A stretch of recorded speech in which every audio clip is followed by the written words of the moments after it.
చపాతీ పిండి కలిపేటప్పుడు నీరుకు బదులుగా కొబ్బరి నీళ్లు వేసినట్లయితే చపాతీలు 2 రోజుల వరకు తాజాగా ఉంటాయి.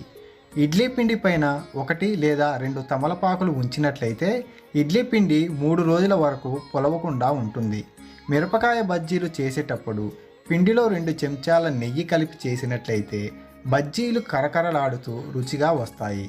కోడిగుడ్లు తాజావో లేవో తెలుసుకోవాలి అంటే చల్లని నీటిలో ఉప్పు కలిపి అందులో కోడిగుడ్లను వేస్తే మంచి గుడ్లు అయితే నీటిలో మునుగుతాయి. నిలవ గుడ్లు లేదా పాడైపోయిన గుడ్లయితే పైకి తేలుతాయి. అన్నంలో చక్కెర స్థాయి ఎక్కువ ఉండకుండా ఉండాలంటే అన్నం ఉడికేటప్పుడు చిన్న దాల్చిన చెక్క వేసినట్లయితే షుగర్ రాకుండా ఉంటుంది. బియ్యం ఎక్కువ రోజులు నిల్వ ఉండాలంటే బియ్యం డబ్బాలో గుప్పెడు వేపాకులు కానీ వెల్లుల్లిపాయలు కానీ పసుపు కొమ్ములు కానీ వెయ్యాలి. ఇత్తడి సామాన్లను ఆవ నూనె మరియు చింతపండుతో తోమినట్లయితే సామాన్లు తలతల మెరుస్తాయి. తుప్పు పట్టేసిన సూదులను సోప్కి గుచ్చి ఉంచితే తుప్పు రాలిపోతుంది. మిక్సీలో ఉప్పు వేసి గ్రైండ్ చేస్తే మిక్సీ బ్లేడు బాగా పనిచేస్తాయి. పాలు విరిగిపోతాయేమో అన్న సందేహం వచ్చినప్పుడు పాలలో చిటికెడు వంట సోడా వేసి మరిగించినట్లయితే పాలు విరగకుండా ఉంటాయి.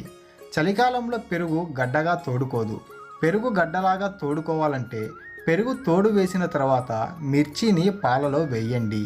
అల్లంపై పెట్టు త్వరగా ఊడిపోవాలంటే అల్లాన్ని కొద్దిగా పెనం పైన వేడి చేస్తే సరి.